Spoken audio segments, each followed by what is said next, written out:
live on the Worldwide Coalition Network here at the Go Local Live Broadcast Center, 90 Way Boston Street in the heart of the city we love, Providence, Rhode Island. The Naked City, as we always say, the city of 1,000 stories.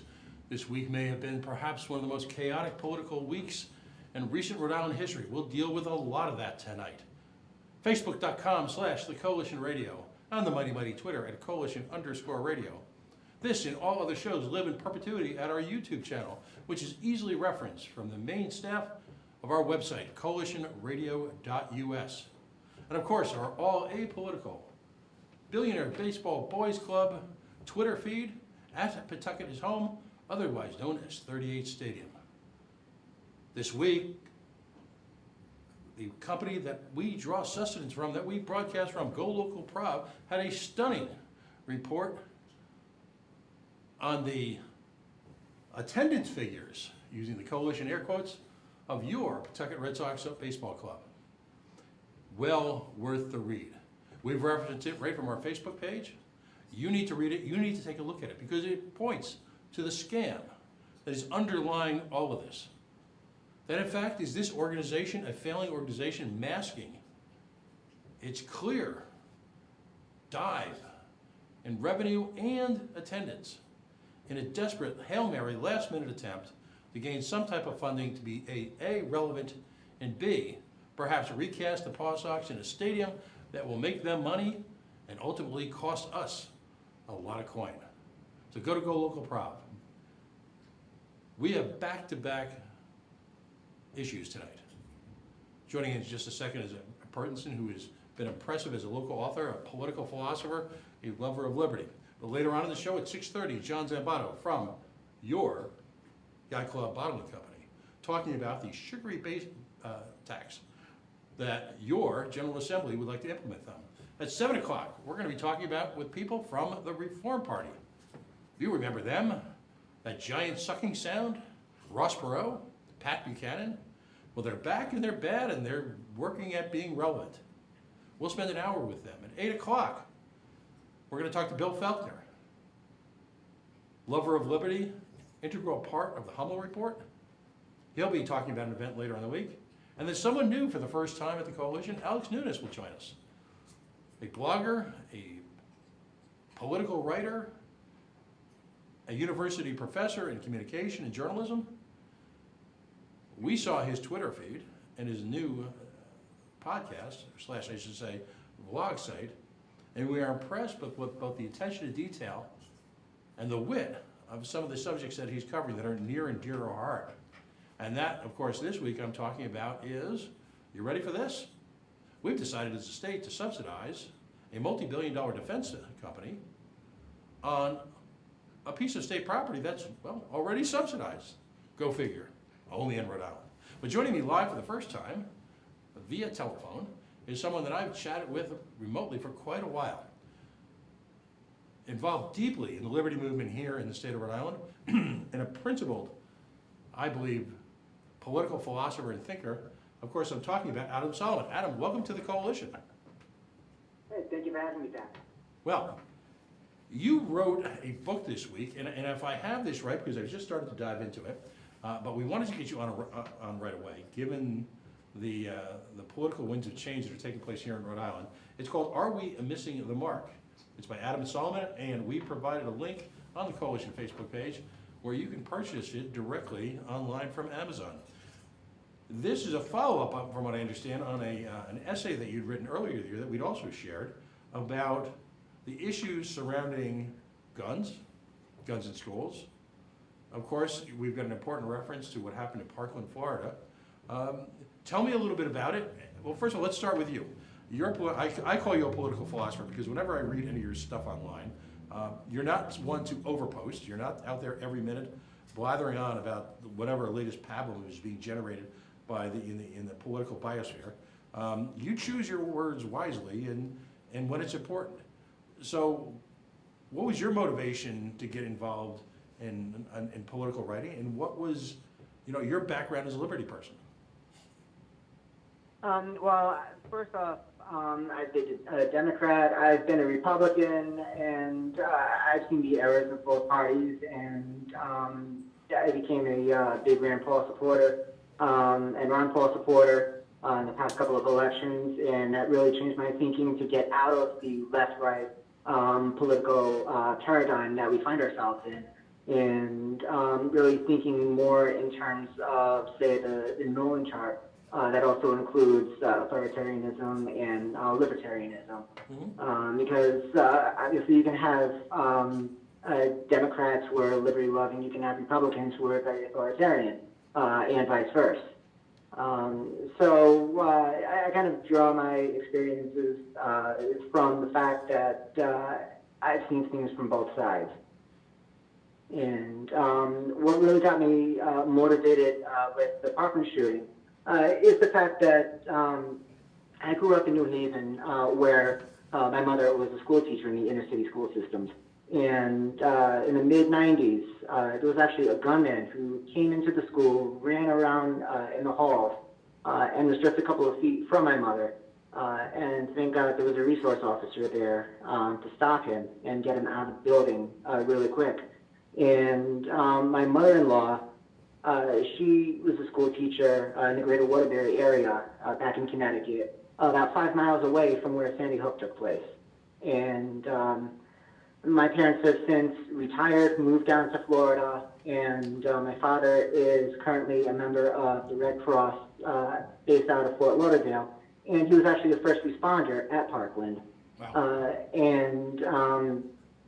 Of course, he told me the narratives that have been echoed in the news about gun control this, gun control that, and I'm just sitting here really shaking my head, trying to wrap my head around all of these issues that seem to contradict each other from the left with their rhetoric saying that we need gun control. And I've got 2 young children in the North Providence school system.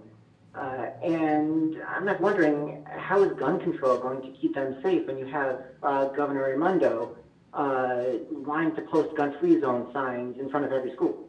Right. That just seems like a major contradiction. So that's basically the motivation for the book, and to delve into a number of issues that have been in the news lately regarding mental health and things of that nature. Mm-hmm. What you talk about in your intro to the book, the systemic failures which led up to this horrific event. What would you describe as these systemic failures? In short, just a lack of communication between local law enforcement, federal law enforcement, and the numerous warning signs that took place and that should have been noticed on Nicholas Cruz. Mm-hmm. And it's really, that's the heart of the issue that I've seen to contradict the most with the narrative coming out of Parkland. Mm-hmm. And it was basically the conversations with my parents. They got pretty heated for a time.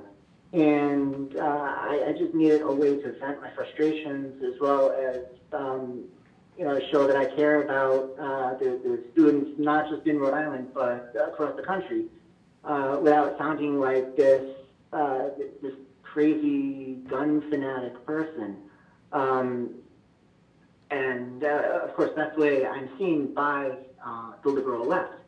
And of course, we're just normal people, mm-hmm. Fighting for our normal Second Amendment rights. Give me a synopsis, if you will, from your personal perspective of the justification, not that you should have to, but today's political climate continues to ask us for a justification of the Second Amendment. I mean, explain the Second Amendment in your words. The Second Amendment, in my words, of course, is the right to keep and bear arms.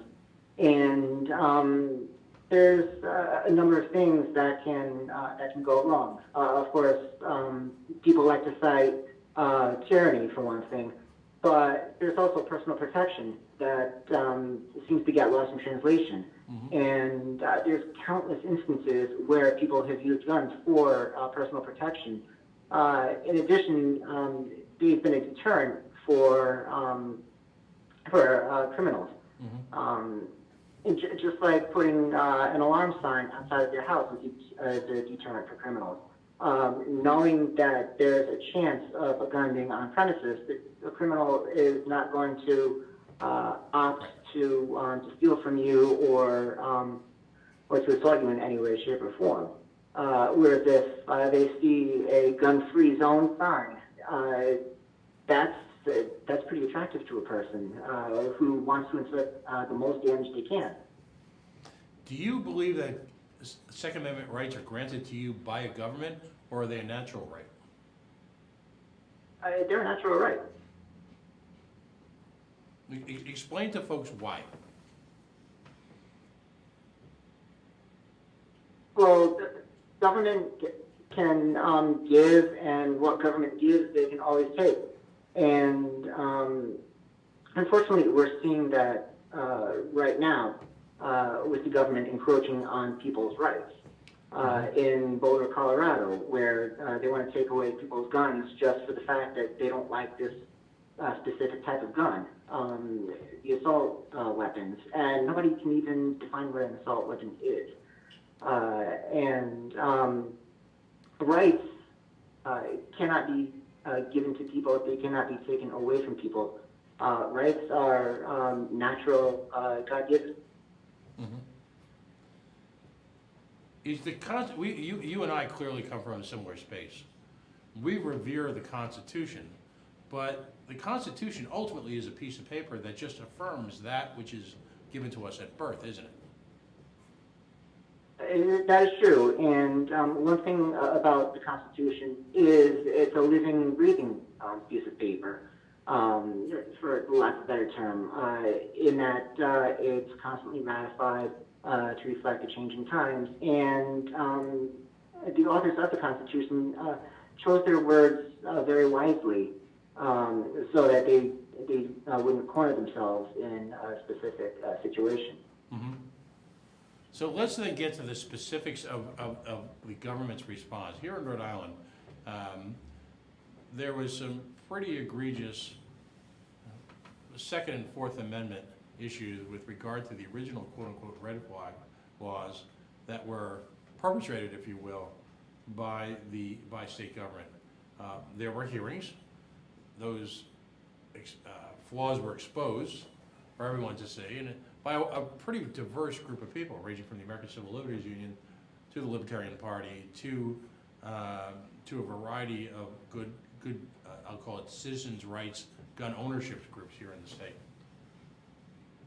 What is your perception about these red flag laws relative to Parkland, relative to the experience recently in a number of occasions, where they're perpetrated, in my humble opinion, more to exert government control, because in reality, their execution, for lack of a better term, by government agencies tasked with controlling them is often very poor. What's happening here? It's just the government wanting to exert control, and I am for the idea of a red flag policy. Mm-hmm. But the way it's implemented, I totally disagree with. And, for instance, say you and I got into an argument over an issue.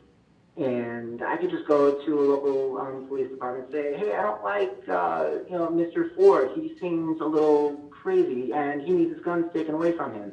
There's really no due process. You just go in front of the judge, and the judge is one who makes the ultimate decision. Without really doing so much as more background checks on the person being questioned. So it's a process that really worries me. Mm-hmm. Do you fear just a capricious government using this right without real justification? It's a very slippery slope, and it can easily snowball really fast with regards to the example I just mentioned, where if someone just doesn't like you, they can say, this guy, he's crazy or she's crazy, she shouldn't have any guns. So the process really needs to be looked at, and if any red flag policy is going to work, there needs to be a lot of investigation involved And it depends on the situation, on the person, whether by local law enforcement, by federal law enforcement. Obviously, you have a person like Nicholas Cruz who raised numerous red flags. And, if all of the policies were adhered to the way they should have been, he wouldn't have been able to get his hands on a weapon, and any weapons that he did have would have been taken away in a rightful manner. Mm-hmm. And I'm just worried that people's rights are going to be infringed through this slippery slope. The word and the concept that seems to be missing here is due process, isn't it? Exactly, and that's my biggest concern, is the lack of due process. And that can create a lot of pitfalls for local law enforcement, also opening themselves up to lawsuits by people who are perfectly sane, mm-hmm. That don't fall into the categories of needing a red flag. Right. Now, again, in the description of your book, you talk about a narrative and you talk about attacks that happen outside of the narrative.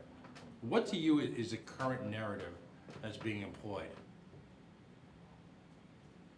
A current narrative that's being employed is a person walking into a school willy-nilly with an AR-15, shooting students up left and right. And there's situations that fall out of the narrative. Mm-hmm. And one that took place just 4 years ago in Murrayville, Pennsylvania, where a student walked into the school armed with 2 knives and stabbed 9 people to death. Nobody's talking about that.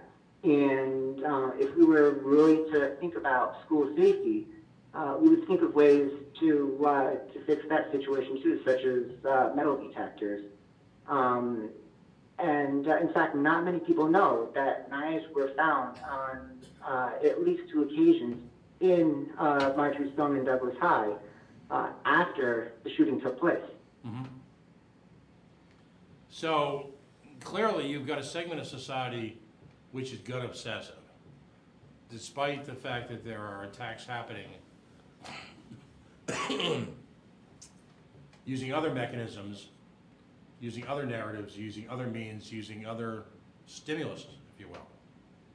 Why do we ignore those issues? Is it an obsession with guns? It's become too political, and one political party is finding a narrative that resonates with the general public and one that really riles them up. And that's what we're seeing. And they're not just riling up people of voting age, they're riling up young students during school time. And there was even a situation up in Massachusetts, Orange, Massachusetts, I believe, where they were registering people to vote on school grounds during the school walkouts. And that's something that I really have a problem with, mm-hmm. Teaching students what to think as opposed to how to think. Would you allege that critical thinking skills as being developed in public schools are, quite frankly, not adequate? Pretty much, and I think it's getting worse and worse due to the curricula that's coming out of the Department of Education. Mm-hmm. And we're not preparing students adequately for the real world, and that's why everybody is stuck in their own mindsets, yelling at each other as opposed to talking to each other. Mm-hmm. And that's one of the most important things I think we can do in a situation like this, is talk to each other, have conversations. I've engaged with many liberal people, many progressives over this issue out of Parkland. And I consider those conversations pretty productive. I get an understanding of where they're coming from. They have an understanding of where I'm coming from. But all too often, you have the Rachel Maddows and the Rush Limbaughs riling up their crowds. And the adults that listen to them are imparting their philosophies on their students and on their children. So nobody really has critical thinking skills, both in the schools or at home anymore. Mm-hmm. And that's one thing that I really want to implore people, is to think about how they're communicating to others. You talk, are we missing the mark? What, I don't want you to give away the book because I want people to buy the book. It's a worthwhile investment of your time. If you're just joining me, of course, I'm on the line with Adam Soloman. He's a local political philosopher. That's my term for you, Adam. You have been active in the Liberty Movement for a number of years. I first became acquainted with you during the Ron Paul days, and in the aftermath of I'll call it the Ron Paul era.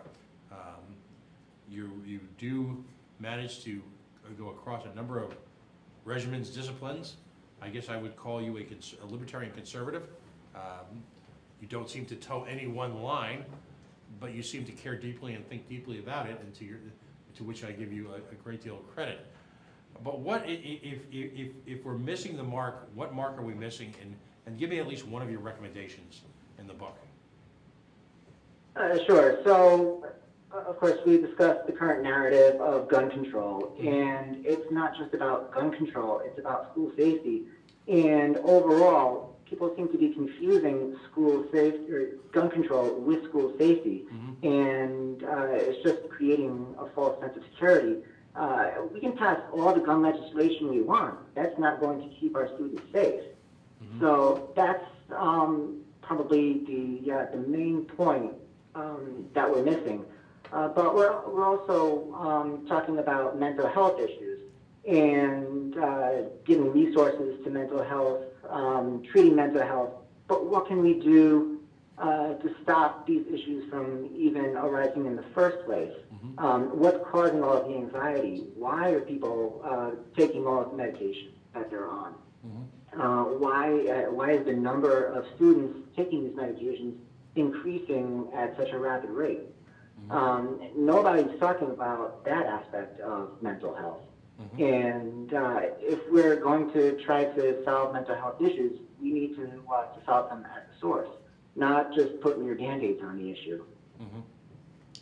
Do you see anyone on the political landscape, regardless of their political persuasion, party, philosophy, background, do you see anyone on the political landscape really addressing this issue in that manner?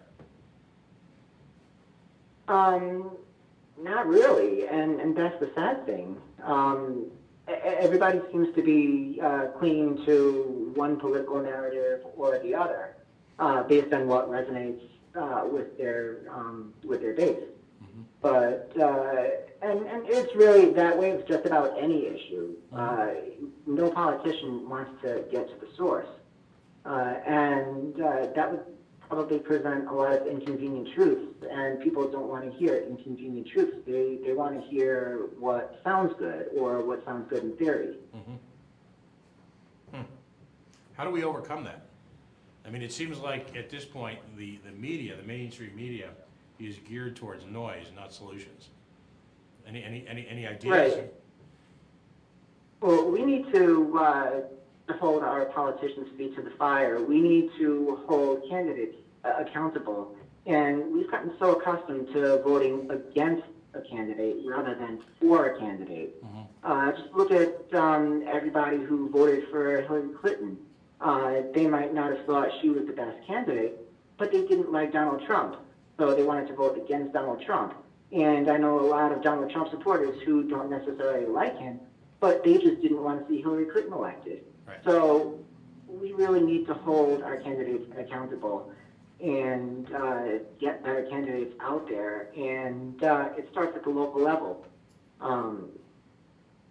Just get involved, learn as much as you can about each issue, and not just that, learn about different sides of the issue so that you fully understand the issue, as opposed to just trying to attract attention from a specific base.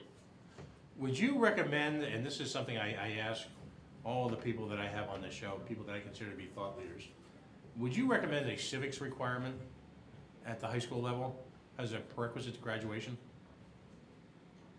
I definitely would, and that's one thing that's missing is people just think it's okay for a school to set out tables to register to vote, and do it at an event based on emotion alone, as opposed to really learning what it is to vote, what your vote means, how your vote counts, and also to be more than a one-issue voter. Mhm. And unfortunately, we're seeing that more and more where people are just one-issue voters. Right. So, by all means, I think we definitely need to get back to the civics lessons in schools so that we can get out of this hole that we dug ourselves in. Mhm. As far as making schools safer, and by the way, if you're just joining us, Adam Soloman is joining us. I consider him a local liberty-based political philosopher, thinker, and now writer. He's the author of Post Parkland, Are We Missing the Mark? It can be found at Amazon. We've forwarded a link to it on our Facebook page and in the run-up to our show. And post-show, when we issue the recording of this, we'll also supply a link so you can actually go out and buy the book. Please buy the book. We've been fortunate enough to have in recent weeks a few local authors who are self-publishing or working with independent publishing firms.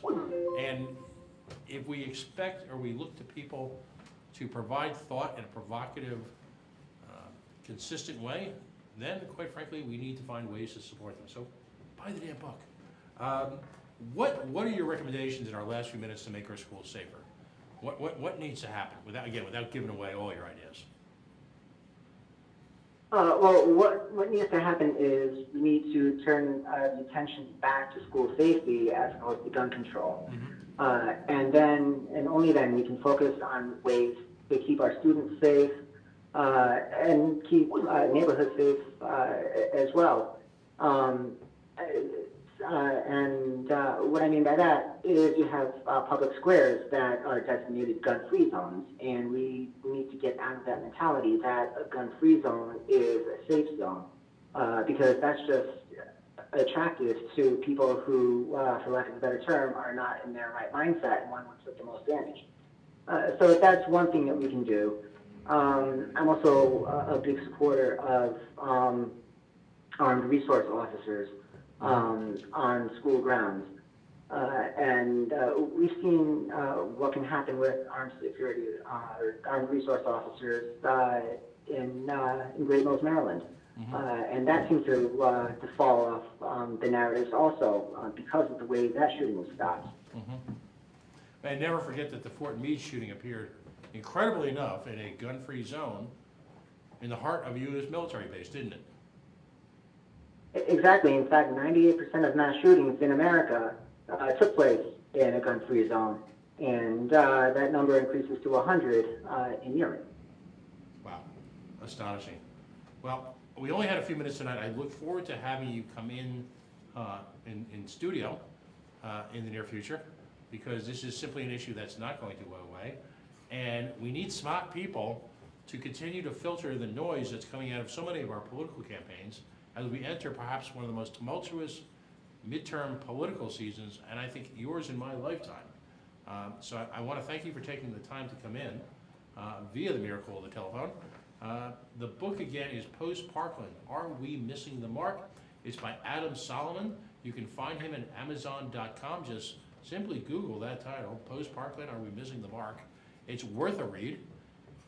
And if it's critical, and I think one of the big takeaways from our brief conversation tonight is that you read a book like this and here's the stretch, here's the tough part, folks. You get off of Facebook for a few minutes and stop trolling each other and actually have a conversation. And come to, and here's the crazy, I'm gonna get crazy here, Adam, come to a consensus. You think something like that can happen in this political environment that we're in today? I think if we allow ourselves to think critically and to view things three-dimensionally instead of two-dimensionally, it's possible. It starts from person to person. It's not going to take place overnight. But each of us can make a difference if we go out there, talk to people, and the key word is talk to people, not yell at people or talk at people, like we've seen happen so many times. Right. And I also want to say that 100% of the proceeds of the book are going to Americans for Children's Lives and School Safety, which is the organization that Andrew Pollack put together down in Florida.